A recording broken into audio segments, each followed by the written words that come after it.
Good morning students. आज हम लोग चलते हैं नेक्स्ट टॉपिक कोलिजन्स पढ़ते हैं। कोलिजन्स का मतलब हो गया टक्कर, जो हिंदी मतलब है इसका। और कोलिजन तब हम कहते हैं जबकि एक ऑब्जेक्ट दूसरे ऑब्जेक्ट से फिजिकली स्ट्राइक करे, फिजिकली टकरा जाए, या तो एक ऑब्जेक्ट दूसरे ऑब्जेक्ट के चलने के जो पाथ है उसको डिस्टर्ब करे, तो हम लोग कहेंगे collision.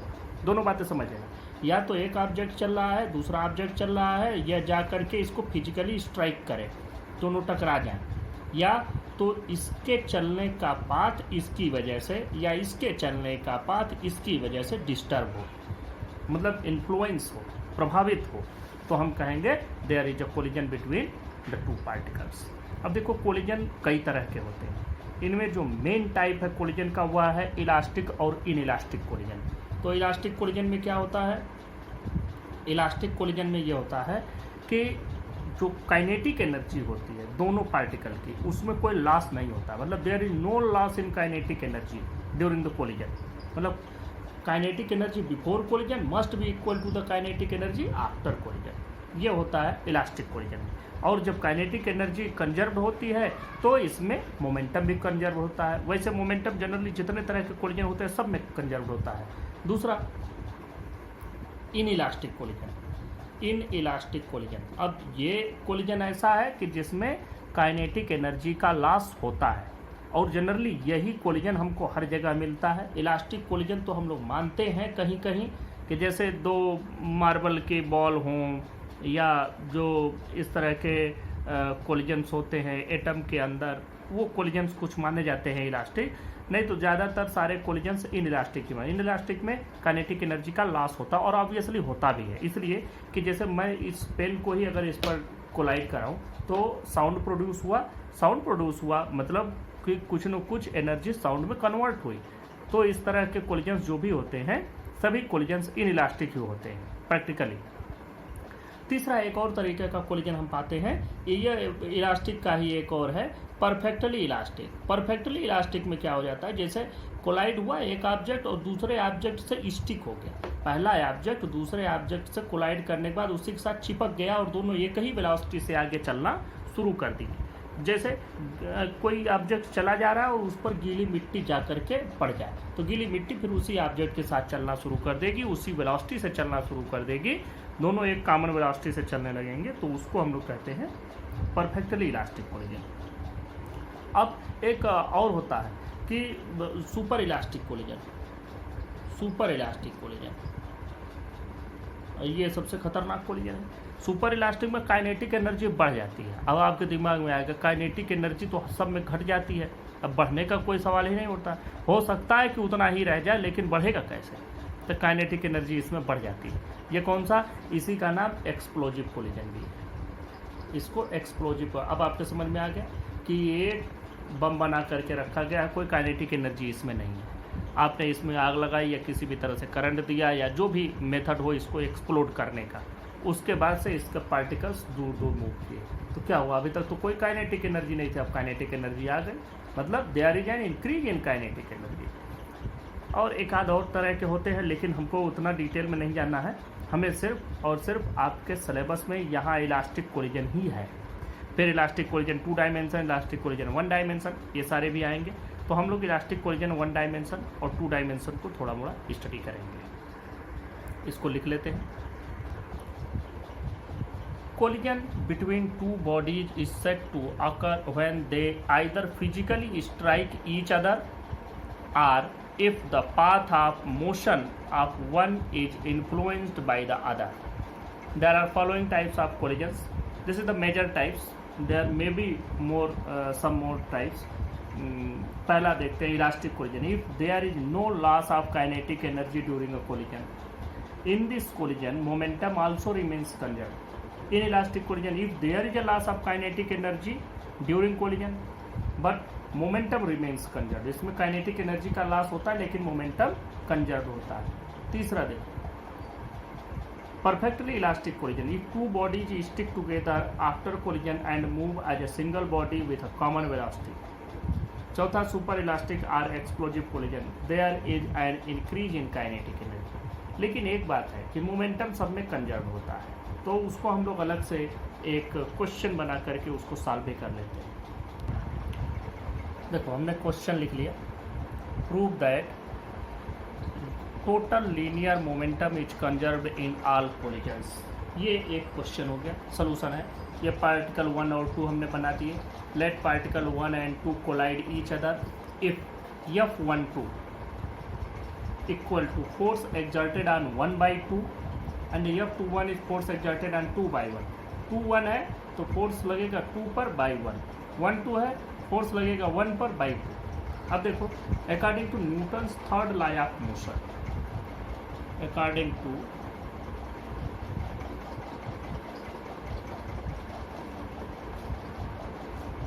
Newton's third law of motion, देखो F12 की वैल्यू क्या होगी, माइनस F21 के बराबर हो जाएगी। ये आपको मालूम है कि जितना फोर्स ये इस पर एग्जर्ट करेगा, इक्वल एंड अपोजिट फोर्स यह इस पर भी एग्जर्ट करेगा। यही उल्टा भी हो सकता है कि यह फोर्स एग्जर्ट करे तो ये एग्जर्ट करे। तो ये बात हो गई कि ये दोनों जो है बराबर होंगे। अब मान लो कि कोलिजन जो हो गया डेल्टा टी टाइम के लिए, let delta T is equal to collision time, then अब हम क्या करें, दोनों तरफ डेल्टा टी से मल्टीप्लाई कर दें। देखो F12 delta T equal to minus F21 delta T. अब देखो फोर्स इंटू टाइम ये आपने पढ़ा है, फोर्स इंटू टाइम की वैल्यू क्या होती है, टोटल ये होता है लीनियर मोमेंटम के बराबर। आप लोगों ने इम्पल्स में पढ़ा होगा, इम्पल्स हम लोग क्या पढ़े थे, impulse is equal to force by time. Impulse को हम लोग जे से रिप्रेजेंट किए थे, J is equal to F by T, ये sorry F into T, force into time. कितना, जब हैवी फोर्स बहुत कम टाइम के लिए एक्सर्ट किया जाता है तो इसको, इन दोनों के प्रोडक्ट को हम लोग कहते हैं इम्पल्स। ये इम्पल्सिव फोर्स होता है और यह जो वैल्यू आती है यह उस पार्टिकल के चेंज इन मोमेंटम के बराबर आता है। ये जो इम्पल्स होता है वह चेंज इन मोमेंटम के बराबर होता है, जिसको हम लोग इम्पल्स मोमेंटम थ्योरम नाम से वहाँ पर पढ़े थे। आपको शायद याद आ रहा हो, याद होना भी चाहिए, जरूरी है। तो देखो यहाँ से F12 delta T equal to minus F21 delta T, ये वैल्यू। अब इस वैल्यू में भी आपको एक बात समझ में आ रही होगी कि यह चेंज इन मोमेंटम के बराबर हो जाएगा। तो F12 फोर्स किस पर लग रहा है, 1 पर, तो मोमेंटम चेंज किसका लेंगे यहाँ पर, 1 का। तो इसका मतलब यह change in momentum of particle 1 के बराबर हुआ और ये change in momentum of particle 2 के बराबर हुआ। ये वैल्यू हो गई, इसको इधर कर देते हैं, delta P1 plus delta P2 equal to 0। अब देखो यहाँ पर हम लोग डेल्टा कॉमन ले सकते हैं, P1 plus P2 equal to 0। और अगर change in P1 plus P2 is 0, it means P1 plus P2 is equal to constant. P1 plus P2 constant है, मतलब before collision momentum must be equal to after collision momentum. This is proof. देखो next topic पर चलते हैं, elastic collision इन 1 dimension. इसमें 1 dimension elastic collision है, मतलब kinetic energy, momentum सब बिफोर कोलिजन आफ्टर कोलिजन बराबर है। हमको दिया गया है 2 ऑब्जेक्ट M1 M2, ये भी U1 और U2 वेलोसिटी से चल रहे हैं, कोलाइड हुए। कोलाइड होने के बाद आफ्टर कोलिजन ये V1 और V2 वेलोसिटी से चलना शुरू कर दिए। Since the collision is elastic, therefore their kinetic energy must be constant. तो अब देखते हैं, डायरेक्ट लिखते हैं, कुछ इतना ज़्यादा लिखने की ज़रूरत नहीं है इसमें, we will direct derive the formula. तो 1/2 M1 U1 square plus 1/2 M2 U2 square, ये हो गया before collision kinetic energy. 1/2 M1 V1 square plus 1/2 M2 V2 square, ये हो गया आफ्टर कोलिजन काइनेटिक एनर्जी। ये पूरा का पूरा हो जाएगा 1/2 कैंसिल, हर जगह से 1/2 हम काट सकते हैं, कॉमन लेकर के काटते वैसे ही काट दिया। अब आप क्या करें, इसमें से कॉमन ले लो, m1 यहाँ से कॉमन ले लें तो ये u1 स्क्वायर और यहाँ से -v1 स्क्वायर और प्लस या डायरेक्ट इक्वल टू कर दो। m2 वाले को इस तरफ कर देते हैं, m2 देखो यहाँ पर बचेगा v2 स्क्वायर माइनस इधर से चला जाएगा u2 स्क्वायर। इसको एक इक्वेशन बना लें, इक्वेशन नंबर 1। अब ये तो काइनेटिक एनर्जी वाली बात है, मोमेंटम भी हमारा कंजर्व है, मतलब total momentum before collision must be equal to the total momentum after collision. तो देखो m1 u1 plus m2 u2 equal to m1 v1 plus m2 v2। अब देखो m1 कॉमन लो, इसी तरह से u1 minus v1 equal to यहाँ m2 common लें v2 minus u2। This is equation number 2। Now divide equation 1 by equation 2।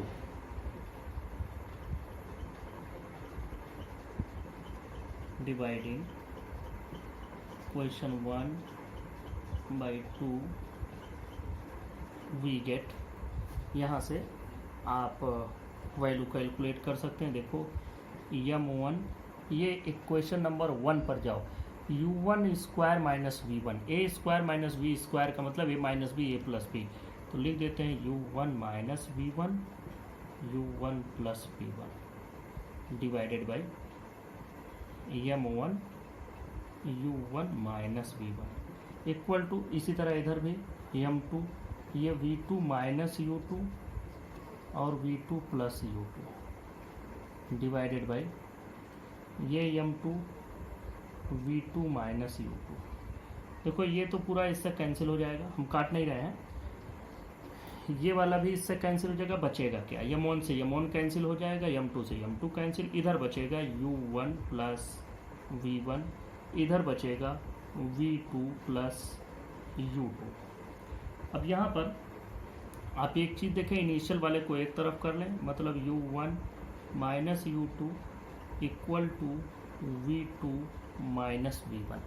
अब देखो ये u1 माइनस u2 से आपको क्या पता चल रहा है, u1 माइनस u2 से आपको पता ये चल रहा है कि u1 की velocity with respect to u2, इसका मतलब this is velocity of approach, किस वेलोसिटी से वो u1 वाला u2 की ओर जा रहा है, और ये क्या है v2 minus v1।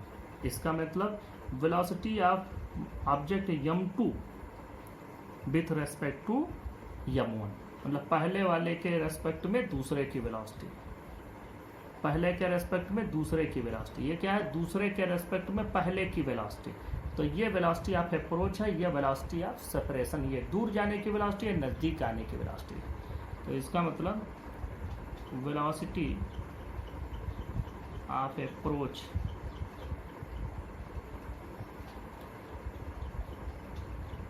Before collision is equal to velocity of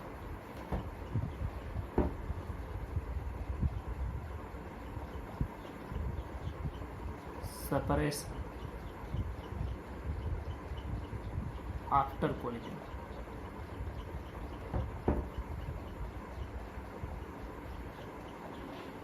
तो यहाँ से वेलोसिटी ऑफ अप्रोच और वेलोसिटी ऑफ सेपरेशन हमको मिल गया।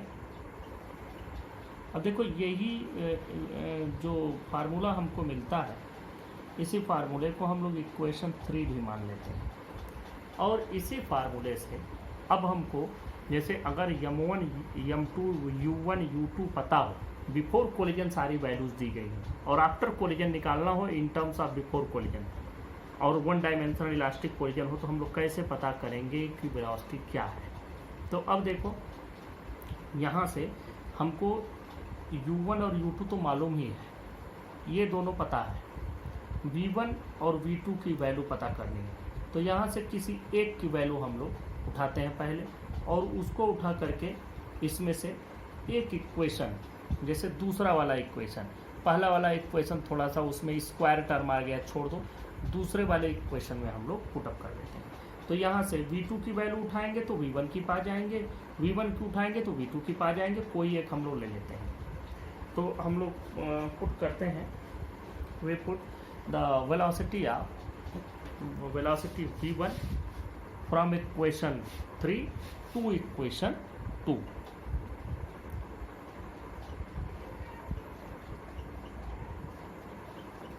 Put V1 from 3 into equation 2।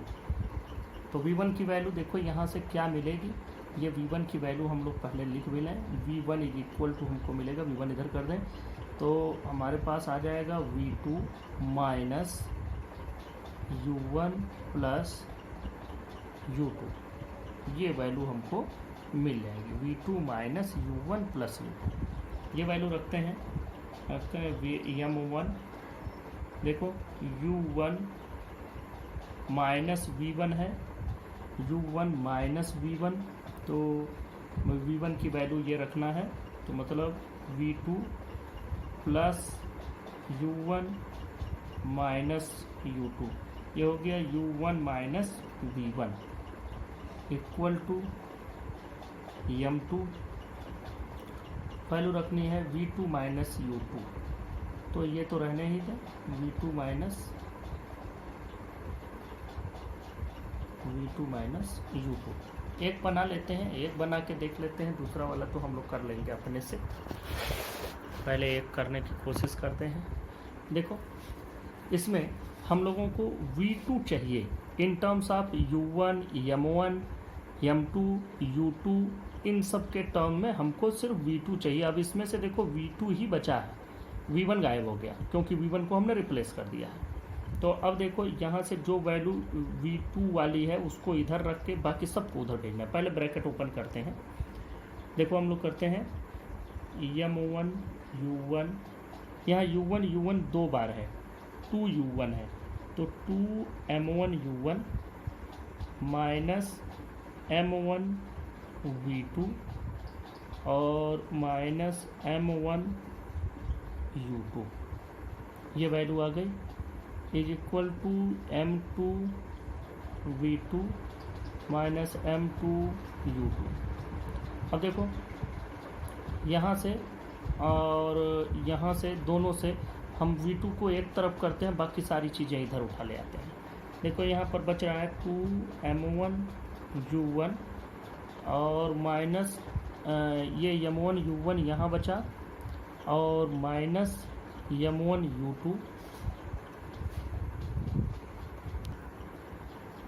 Minus यहाँ पर 2 M1 U1 लिख दिया, माइनस M1 U2, इसको तो हमें उस साइड ले जाना है, माइनस M1 U2 और इधर से आएगा ये V2 तो यही रहेगा, इधर से ये आएगा, मतलब ये plus M2 U2 equal to यहाँ M2 V2 और ये इधर जाएगा तो माइनस M1 V2। अब हम लोग इसको और थोड़ा मैनेज कर लेते हैं, 2 M1 U1, यहाँ से अगर U2 को कॉमन ले लो तो बचेगा M2 माइनस M1, तो प्लस कर देते हैं, U2 कॉमन लेते हैं और लिखते हैं, या माइनस U2 अगर कॉमन लेते हो, माइनस U2 कॉमन लेते हो तो वैल्यू अंदर बचेगी M1 माइनस M2। ये समझ में आ रहा होगा, माइनस U2 हमने कॉमन लिया तो ये इसका साइन चेंज हो जाएगा, ये प्लस हो जाएगा, ये वाला माइनस हो जाएगा। अगर इस ब्रैकेट को ओपन करोगे तो देखो यही मिलेगा, ओपन करेगा तो माइनस M1 U2 ये हो जाएगा और minus minus plus M2 U2 आ जाएगा, तो सही लिया कॉमन। यहाँ पर आपको रख देना है, इसको देखो V2 कॉमन ले लो तो वैल्यू आ जाएगी M1 माइनस M2। एक चीज़ और भी, इधर से जब हमने इसको ट्रांसफ़र किया देखो सही हुआ है कि नहीं, यहाँ पर ये m2 v2 तो था ही, इधर से माइनस m1 v2 इधर गया तो इधर जा करके प्लस m1 v2 हो जाएगा, ये m1 प्लस m2। अब यहाँ से इस फार्मूले को हम लोग और अच्छे से डिराइव कर, देखो अब यहाँ से v2 की वैल्यू ले लो, तो v2 की वैल्यू रहेंगे तो m1 प्लस m2 से इधर इधर दोनों साइड में डिवाइड हो जाएगा। तो हम लोग डायरेक्ट लिखते हैं v2 is equal to 2m1 u1 divided by m1 plus m2 minus m1 minus m2 divided by m1 plus m2 into यहाँ पर u2। इसको थोड़ा सा और मैनेज कर लेते हैं, बस एक मैनेजमेंट इसमें और बचा है कि हम लोग अगर इस साइन को प्लस कर देते हैं तो यहाँ वैल्यू m2 माइनस m1 हो जाएगा। तो कैसे भी करोगे सही ही आएगा दोनों ही साइड में। तो यहाँ प्लस कर दिया, ये मैं यही सोचा था करने के लिए, लेकिन आप लोगों की सुविधा के लिए एक बार समझाने के लिए मैंने ऐसा कर दिया। तो यहाँ पर ये m2 माइनस m1 हो गया। This is the value of v2 in terms of m1 m2 and u1 u2। ये हमको मिला, इसको हम लोग कोई फार्मूला बना दें, फार्मूला नंबर 4। अब देखो जब v1 की वैल्यू चाहिए, ये तो v2 मिल गया, बड़ा आसान है। अगर एक आपने डिराइव कर लिया तो दूसरा अपने आप डिराइव हो जाएगा। जैसे v1 चाहिए तो 2 की जगह आपने 1 लिखा, जहाँ 2 है वहाँ 1, जहाँ 1 है वहाँ 2, बस इतना ही करना है। तो देखो ये है 2m1 u1, तो अब ये हो जाएगा 2m2 u2 divided by m1 plus m2, यहाँ 2 करोगे यहाँ 1 करोगे तब भी m1 प्लस m2 ही आएगा, तो इसको यही रहने देते हैं।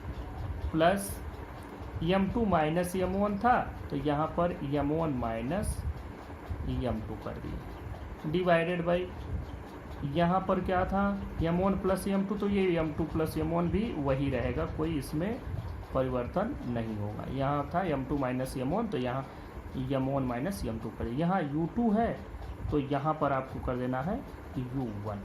बस this is the formula for v1 after collision in terms of mass and velocity before collision. इस फार्मूले को नाम दे दो 5। ये दोनों फार्मूले लिख दिए फिर से। अब हम लोग इस पर डिफरेंट केसेज स्टडी करते हैं। पहला केस स्टडी करेंगे when m1 is equal to m2। अब अगर m1 की वैल्यू m2 के बराबर हो जाए तो क्या होगा। देन पहले v1 की वैल्यू देखो, v1 की वैल्यू में m1 माइनस m2, ये तो m हो गए कैंसिल, ये पूरा 0, सिर्फ इसमें बात आएगी 2m u2 लिखते हैं, 2m u2 डिवाइडेड बाई ये m प्लस m मतलब 2m, मतलब ये वैल्यू क्या हो जाएगी u2। v1 की वैल्यू हो गई u2। अब v2 की वैल्यू देखो, ये 0 हो गया और यहाँ पर 2m डिवाइडेड बाई 2m, मतलब v2 की वैल्यू हो जाएगी 2m u1 divided by 2m मतलब u1। मतलब v1 की वह वेलोसिटी हो जाएगी जो दूसरे वाले की, पहले वाले की शुरुआत में जो वेलोसिटी थी वह दूसरे वाले की आफ्टर वेलोसिटी हो जाएगी, और बिफोर कोलिजन जो दूसरे वाले की वेलोसिटी थी आफ्टर कोलिजन या पहले वाले की वेलोसिटी हो जाएगी। मतलब वेलोसिटी विल बी इंटरचेंज्ड, सिर्फ आपस में चेंज हो जाएगा। अब केस 2 पर चलते हैं।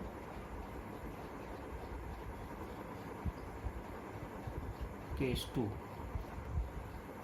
2 में हम लोग लिखते हैं when m1 equal to m2 equal to m, मान लिया यहाँ पर भी m लिख देना, यहाँ पर ये चीज छूट गई थी, equal to m, then equal to m and u2 equal to 0, then m1 m2 के बराबर भी है और साथ में दूसरा वाला पार्टिकल रेस्ट में है, मतलब दोनों आप एक बराबर मास के हैं और दूसरा वाला रेस्ट में है। पहला वाला आके उसको टक्कर मारता है। अब देखते हैं पहले दूसरे की वेलोसिटी क्या हो जाती है। देखो पहले तो हम लोग वेलोसिटी की बात करते हैं।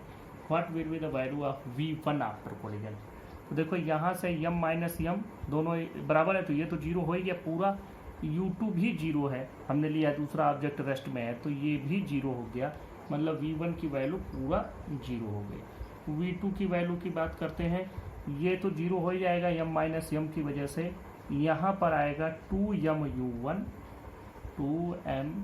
u1 डिवाइडेड बाई 2m, यहाँ भी m प्लस m जुड़ जाएगा, तो देखो ये m और m कितना हो गया u1। तो इसका मतलब देखो पहले तो पहला वाला चल रहा था, वह चल करके आया और रुक गया, अब वो नहीं चल रहा है, अब दूसरा वाला चलना शुरू कर दिया पहले वाला, मतलब एक ऑब्जेक्ट ये जाके इसको टक्कर मारा, ये पहले रेस्ट में था, अब ये क्या किया, ये इसके वेलोसिटी से चलना शुरू कर दिया और इसने क्या किया, स्टॉप मोड में आ गया, अब ये चलेगा ही नहीं, ये नहीं। जैसे यहाँ पर वेलोसिटी इंटरचेंज हो गई थी, same velocity interchange condition is here also. तो आप देखेंगे तो ये और ये में कोई विशेष फर्क नहीं मिलेगा। केस 3 अब चलते हैं। केस 3 में हम ये लेते हैं कि कोई बहुत हल्का ऑब्जेक्ट किसी बहुत भारी ऑब्जेक्ट से आकर के टकराता है, तो इसका मतलब बहुत हल्का ऑब्जेक्ट है और दूसरा वाला ऑब्जेक्ट रुका हुआ है, ये ध्यान देना। जैसे कोई बहुत देखो हमने मान लिया पहले ले लेते हैं when m1 is too less than m2, पहले तो ये हो गया कि m1 की वैल्यू m2 से बहुत कम है। दूसरा एंड इसी में एक चीज़ और भी है कि m1 वाला जो ऑब्जेक्ट है यह रुके हुए कंडीशन में है, यह चल नहीं रहा है।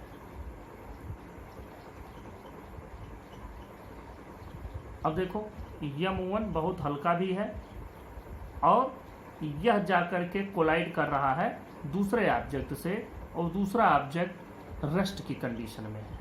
हम लोग इसको ऐसे, इसको एक बार फिर से समझ लेते हैं। देखो इसको ऐसे समझोगे तो समझ में आएगा। ये समझो कि एक बहुत हल्का ऑब्जेक्ट किसी बहुत भारी ऑब्जेक्ट जो कि रुका हुआ है उसको जाके टक्कर मार दे। जैसे हम खड़े हों, हमसे एक मच्छर आके टकराए, तो फिर क्या होगा, हमारे और मच्छर की वेलोसिटी में ये बात समझते हैं। तो इसके लिए हमारे और मच्छर में बात करते हैं। तो देखो पहले हम रेस्ट में हैं तो हमारे पास वेलोसिटी है, हम रेस्ट में हैं, हमारा मास ज़्यादा है, m1 बहुत कम है m2 से, एंड u2 इक्वल टू 0। जिसका मास ज़्यादा है वो रुका हुआ है, जिसका मास बहुत कम है वही आया, और किस वेलोसिटी से आया, v1 u1 वेलोसिटी से आया, टकराया। अब हम बात करते हैं कि what will be velocity after collision. तो हम पहले इसी की बात करें कि यह किस वेलोसिटी से चलेगा, v1 से। अब देखो यहाँ पर m1 m2 से बहुत कम है, तो मतलब m1 को हम नेगलेक्ट कर देंगे, m2 को ही ले लेंगे, m2 ही मानेंगे, m1 को हम पूरे में से नेगलेक्ट कर देंगे, 0 मान लेंगे। अब देखें यह हमारे पास फार्मूला है, तो इसमें ऊपर तो ये 0 हो जाएगा, तो माइनस m2 u1 बचा, माइनस m2 u1, और नीचे भी बचेगा m2। तो देखो माइनस m2 u1, v1 की वैल्यू हो जाएगी minus m2 u1 divided by m2। तो मतलब ये m2 से m2 कैंसिल, तो क्या बचा माइनस u1। मतलब velocity of first after collision is equal to the negative of velocity first before collision. मतलब मच्छर जिस स्पीड से आया उसी स्पीड से वापस लौट जाएगा। ये तो हो गया मच्छर की बात। अब हम दूसरी बात करते हैं कि व्हाट अबाउट मी, वो v2 की बात कर लेते हैं। देखो v2 का फार्मूला यहीं सामने दिख रहा है, v2 का फार्मूला, v2 के फार्मूले में u2 तो पहले ही 0 है, ये पूरा 0 हो जाएगा क्योंकि यहाँ u2 हमने 0 मान लिया, तो ये वाला टर्म इसका 0 हो गया, तो v2 की वैल्यू 0 प्लस, अब इसकी बात करते हैं 2m1 u1, तो ये कितना हो जाएगा, 2 m1 को हमने बहुत कम मान लिया, तो m1 0 मान लिया है, तो ये पूरा m1 0 जैसे रखेंगे, ये पूरा का पूरा 0 हो गया, मतलब ये 0। तो क्या समझे, हम रेस्ट में खड़े थे, हमसे मच्छर आकर के u1 वेलोसिटी से टकराया, तो जिस वेलोसिटी से टकराया उसी वेलोसिटी से वो लौट भी जाएगा और हम अपनी जगह पर रेस्ट में थे, रेस्ट में ही रहेंगे। बिफोर कोलिजन भी हमारी वेलोसिटी 0 थी, आफ्टर कोलिजन भी 0 ही है। अब चौथा केस लेते हैं, केस 4, और इसी केस पर लास्ट कर देंगे।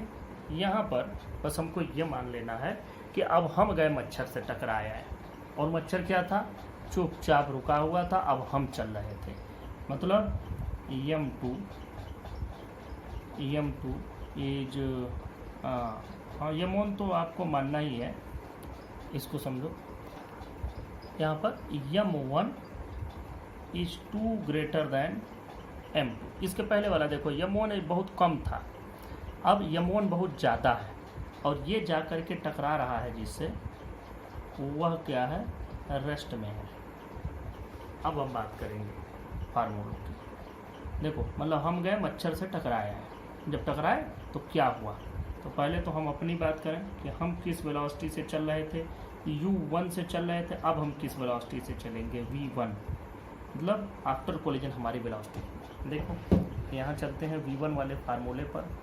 यहाँ पर देखो m1 को हमने बहुत ज़्यादा लिया है, m2 को हमने बहुत कम लिया है। m2 को कम लिया है मतलब m2 को 0 करना है। अब फार्मूले पर चलते हैं। अब इस फार्मूले में u2 चूँकि 0 लिए हैं, दूसरा वाला ऑब्जेक्ट रेस्ट में, मच्छर रेस्ट में है, ये तो ये यहीं 0 हो गया, इसको तो छूना ही नहीं है। इसकी बात करते हैं, इसमें m1 लेना है, m2 0 कर देना है, तो m1 u1 डिवाइडेड बाई, यहाँ भी m1 रहेगा, m2 0 हो जाएगा, तो m1 u1 बाई m1। तो ये वैल्यू लिखेंगे m1 u1 बाई m1, और ये वैल्यू आएगी कितनी, u1 के बराबर। मतलब हम जिस वेलोसिटी से बिफोर कोलिजन चल रहे थे उसी वेलोसिटी से आफ्टर कोलिजन भी चलते रहेंगे। मतलब हम मच्छर से टकराने के बाद हमारी वेलोसिटी पर कोई फर्क नहीं पड़ेगा। अब हम मच्छर वाले की बात कर लेते हैं कि मच्छर पर क्या प्रभाव पड़ेगा, मतलब v2 की बात करते हैं, v2 किस वेलोसिटी से चलेगा। फिर से ध्यान में देख लो, यहाँ पर यहाँ m2 0 करना है, u2 0 करना है, m2 और u2 0 करके फार्मूला बनाना है। देखो v2 की बात करते हैं, पहले तो u2 0 हो गया, ये पूरा 0 हो गया, m2 इसमें 0 हो जाएगा, तो बचेगा क्या, यहाँ पर बचेगा 2m1 u1 divided by m1। ध्यान दो, 2m1 u1 divided by m1, क्योंकि m2 तो 0 हो गया, तो ये आया 2m1 u1 divided by m1। अब यहाँ m1 से m1 कैंसिल हो गया, देखो v2 is equal to 2m1 u1 divided by m1, ये आएगा। अब इसमें v2 की वैल्यू, m1 से m1 कैंसिल हो गया, कितना आया 2u1, डायरेक्शन भी वही। इसका मतलब कि जब हम मच्छर से टकराए तो हम जिस वेलोसिटी से पहले चल रहे थे उसी वेलोसिटी से आगे चलते रहेंगे, और मच्छर जिस डायरेक्शन में हम चल रहे हैं उसी डायरेक्शन में हमारे 2 गुने वेलोसिटी से चलने लगेगा। This is the amazing result of this collision. मच्छर एंड पर्सन मानो, ह्यूमन मानो, जो मानना है।